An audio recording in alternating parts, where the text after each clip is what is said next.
Ooh, ooh. I'm saving this one for the end of the video because it's just the best.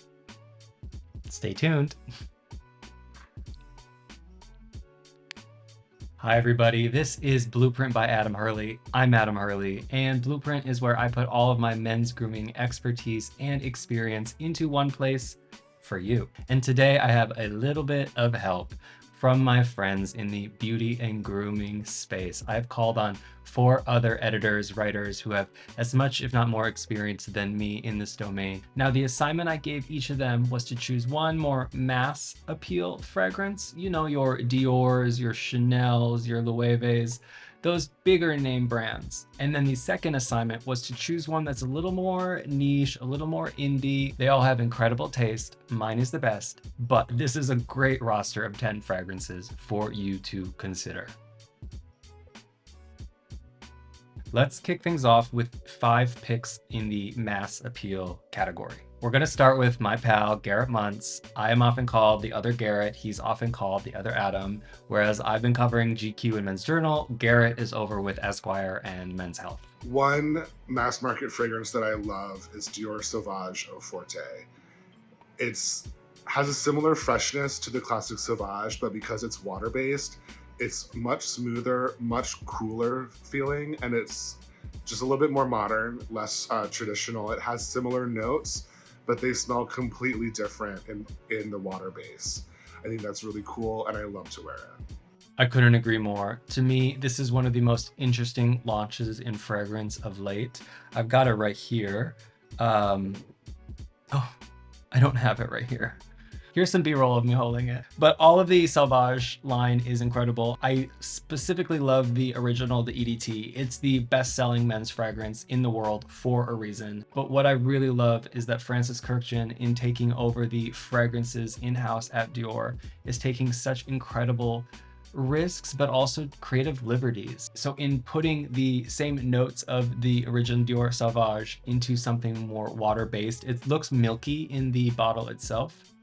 It really expresses differently. Now, this polarized the fragrance world.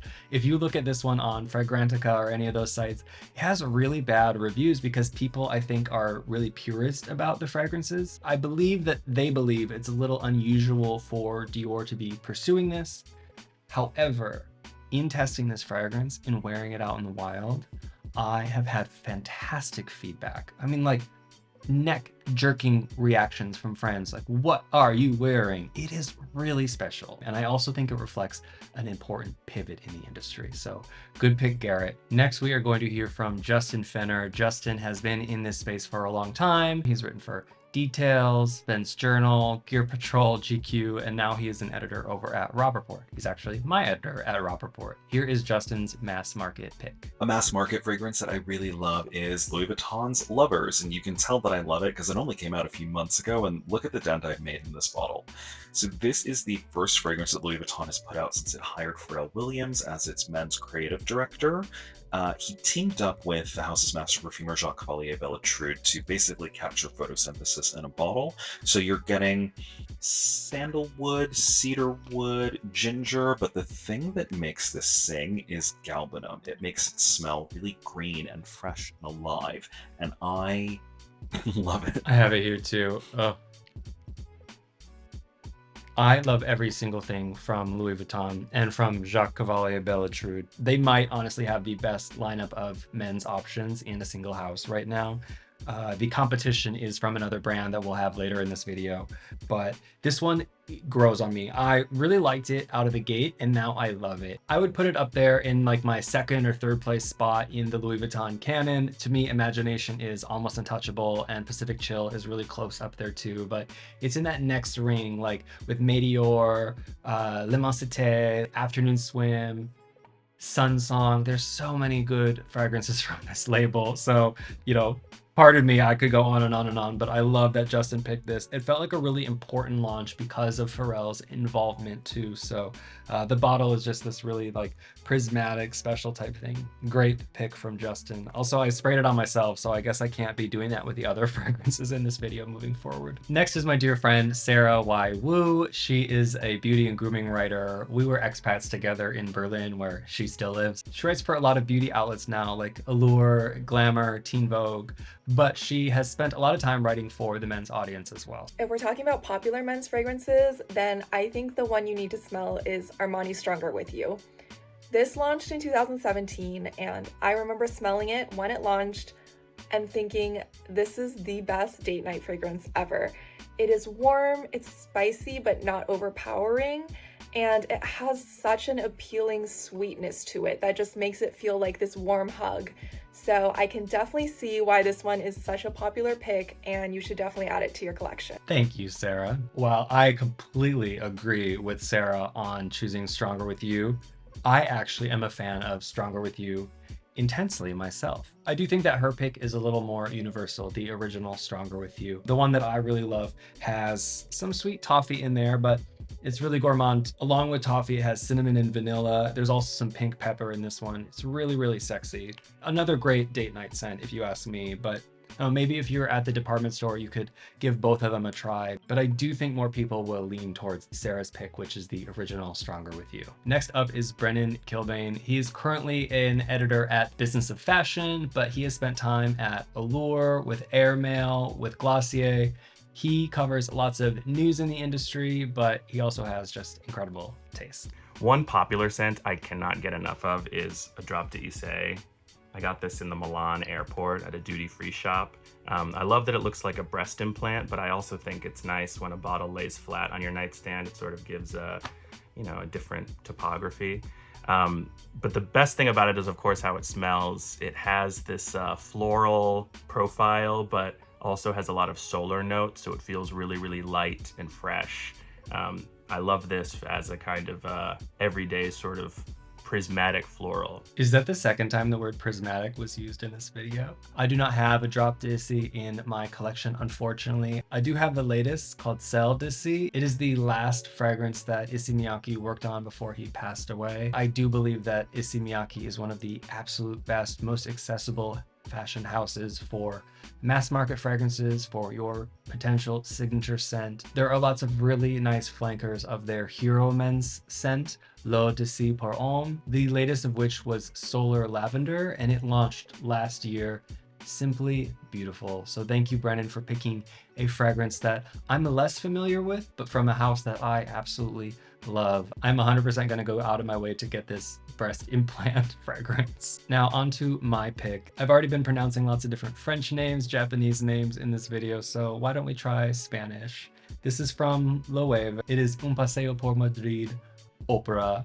I hope I'm doing Spanish justice there. I just would hate myself if I said Un Paseo por Madrid.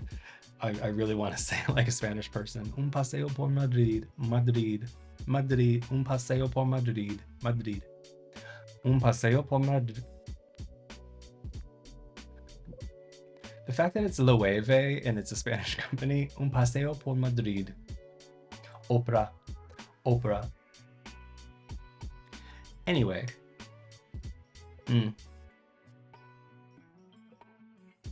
They had a bunch of fragrances under the Un Paseo por Madrid lineup in 2024, but to me this is the absolute standout hit. It's floral forward. It's got rose, jasmine, freesia.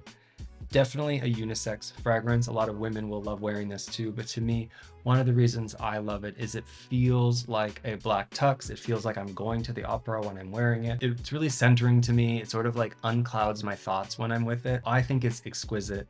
Again, women will love it. Men should love it. It is really a beautiful pick. I also think Loewe is perhaps the most unsung hero in this category of mass market fragrances. They have really, really beautiful options, but you can get them at your Sephora's, at your department stores. So next time you see them, please give them all a whiff. Hey, if you made it this far in the video, why not give us a thumbs up, smash that subscribe button. We've got plenty of more grooming content to come. My landlord is loud. And speaking of more grooming content, you can also subscribe to the free Blueprint by Adam Hurly newsletter. You can either go to grooming.tips to sign up or click the link below. In that newsletter, we've got the best grooming tips, the best new products, expert advice, not just from me, not just from other editors, but from dermatologists, barbers, stylists, you name it. And we've got a ton of big ticket giveaways that we do in the newsletter that you can only find in the newsletter. Again, grooming.tips or click the link below. Now let's move into the more niche indie category. We're gonna start with Justin Fenner over at Robb Report again. I was so curious for his pick in this category. He has elevated taste, so here is what Justin went with. A niche fragrance that I really love is Maison Francis Kurkdjian's Grand Soir. This stuff is so good in the winter time. It's supposed to smell like getting all dressed up and going out for a night on the town in Paris, but in the bottle there's this amazing vanilla amber accord with a little bit of like resin in it. I think it's benzoin, and it's backed up by labdanum and cinnamon leaf. It makes it feel really earthy and rich, and when it's cold outside, this is all I want to wear. It's like a cashmere scarf in a bottle. I love that pick. Regretfully, I do not own Grand Soir, but I might be calling it in. I love everything from this label, from this perfumer. We've already talked about Francis Kurkdjian up top. He's now in-house at Dior, but Maison Francis Kurkdjian is his own label that he works on. They are constantly coming out with fabulous stuff. I also believe that Grand Soir would pair nicely with my previous pick, the Loewe Un Paseo por Madrid. It is also buttoned up. It's very floral, a little musky. However, I do believe that this one has intentionally a little more nuance to it. So whereas I would say the Loewe is a little more straight and narrow, floral, powdery, Justin's pick is a lot more rounded out, and that's neither for better nor for worse. It just is what it is, but they're very complementary picks, these two. Let's go back to Brennan for his pick of a more niche fragrance. One niche scent that I'm obsessed with is Crystal Pistol by DS and Durga. You can see that I only have like a couple drops left of it, but it's sort of like their fragrance I don't know what, in that it's a fragrance enhancer. It says on the label it's a fragrance enhancer. Which basically just means that you can layer fragrances over it and it'll make them express themselves differently. But I like Crystal Pistol because it also has some floral notes of its own. These kinds of clear crystal floral notes that don't necessarily feel like any particular flower, but more the essence of a flower. But it does have orange blossom in it, which I also love. So I like to layer this or wear it by itself. And my summer scent is layering a little bit of Crystal Pistol beneath a little drop d'Issei. And that's the vibe. Thank you. Thank you, Brennan. So I have some bad news for Brennan and for you watching. Crystal Pistol is currently discontinued with DS and Durga, but that doesn't mean it's gone forever, because DS and Durga often will take things away and bring them back. They have so many interesting launches in a year. It makes sense that they move things out to move things in, and they're constantly keeping things really dynamic. So as Brennan mentioned, there is another fragrance enhancer in the DS and Durga lineup. This is, I don't know what, sort of similar to the French Je ne sais quoi. And you can wear it on your own, or you can layer it. It's a beautiful enhancer. If you want to just enhance something that you are already loving, just choose an enhancer like Crystal Pistol when it's brought back, or like I don't know what currently. So I will link to I don't know what in the video notes below, since I can't link to Crystal Pistol, but do keep your eyes out. Brennan, I'm sorry, I know you're at the bottom of your bottle of this. I hope you got a refill before they discontinued it, but alas, DS and Durga will inevitably have something else special to please us all. In fact, one that they brought back, I think it was a limited release originally, but it was their Big Sur Eucalyptus, and they just released this into the house, I believe full time. This is one of my favorite launches of the last year too. Proof that with DS and Durga, what goes away will often come back. Next up from Garrett, we have a pick from one of my all-time favorite fragrance houses. One niche fragrance that I love is Arquiste L, which is right here. I love that it has this like super masculine kind of nostalgic traditional vibe. It has a muskiness to it, a freshness. It's inspired partly by Tom Selleck, which I think is really awesome. And it's definitely my go-to fragrance. Garrett is very much embodying Tom Selleck with his amazing mustache. So I have Elle here as well. Ooh. There is a counterpart to this, and as you would imagine, it is called Aya. So here's the scene. It's 1970s Acapulco. Elle and Aya, they meet on a beach. Things get a little spicy. Maybe there's some disco music and some strobe lights behind them, but they're down in the sand and they are getting sandy. Oof, this one is very sexy. I love this fragrance house. I already gave Arquiste one of our Blue Ribbon Awards in our coterie of the all-time best men's grooming products. Every single thing that this fragrance house produces is gold. So Elle is definitely one that you would wear if you want to channel that Tom Selleckness, if you want to just turn heads at the bar, really get cozy on date night. It is very alluring, very carnal. I adore it. So to me, Arquiste is the niche fragrance house that could go up against the mass market Louis Vuitton for the best assortment at present. In terms of Arquiste, that is a testament to their founder and the fragrance architect there, Carlos Huber, but also his perfumers that he works with. Most frequently is Rodrigo Flores-Roux. I promised in my signature scent video, in my Blue Ribbon video, that I would be talking about both of these guys a lot, and that's the case. Rodrigo also produced Elle. They do no wrong over there. Next up, we are going to the top shelf with Sarah Wu. Another men's fragrance that I absolutely adore is Lindauer Löwe by Kriegler. This smells it smells like summer in a bottle. It is very luminous and sunny. It reminds me of lemonade, but as a men's fragrance, it has sort of that structure of a cologne as well. And I think you will smell so unique when you wear this. Like all Kriegler fragrances, it is very timeless. So you don't need to worry about it going out of trend, and you can smell like no one else in the room.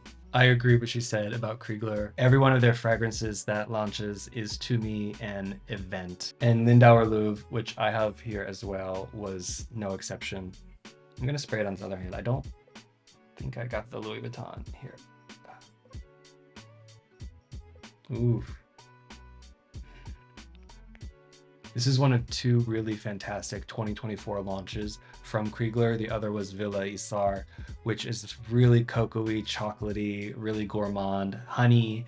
It's the complete opposite of this. They pair so beautifully together. They're quite expensive, Kriegler, but for good reason. These are just like little collectors. You can find them in a lot of really high-end hotels around the world. Wonderful choice, Sarah. Now I'm gonna close things out here with a niche choice of my own. I'm taking us back to France. They've just got a small handful of fragrances out so far, but they are one to watch. It is Marc-Antoine Barrois.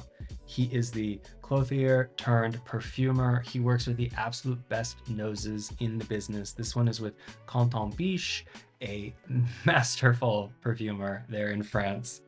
I can say French names. Canton Biche, Marc-Antoine Barrois.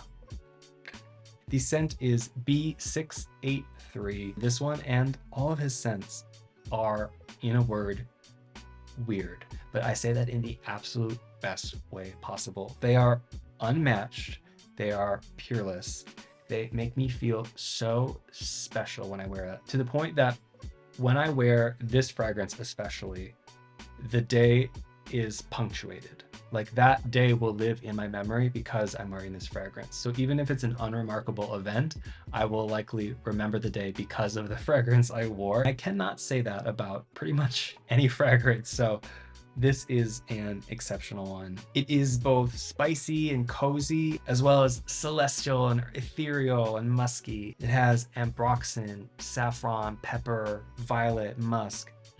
I am just gonna let this one punctuate the video. Hey, I wanna know from you, do you think any of these picks stink? Do you think that they smell fantastic? Do you agree that my two were obviously the best? Let me know in the comments below. You can even tell me your favorite fragrance. Maybe I've smelled it, maybe I haven't. I will go out of my way to try it if I haven't. All right, that's it from me today. Thank you to all the perfumers, to all the houses, to those other 4 writers, Sarah, Brennan, Garrett, Justin. I adore all of you, and I really appreciate you helping me out with this video. Everybody else, remember, give us a thumbs up, subscribe to Blueprint by Adam Hurly, both in YouTube and newsletter. We'll see you for the next video. Take care.